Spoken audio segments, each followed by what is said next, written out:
Ja, väldigt tystlåten kille. Snarast till mig. Vem? Gary.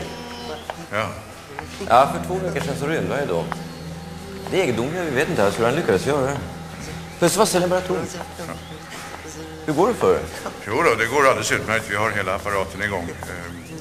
Kan jag få se hans cell? Ja, vi är på väg dit. Ja, jag är inte så insatt i det här. Vad är han dömd för? Ja, det är 3 flickmord.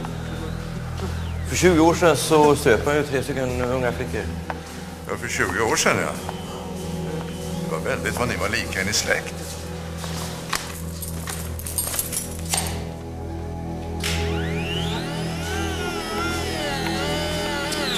Här har han alltså bott de senaste 20 åren. Alltså, ja. 20 år, ja, det är ju alldeles för jävligt. Ja, men du får väl för fan ge dig! Jag måste ringa ett samtal. Flytta på!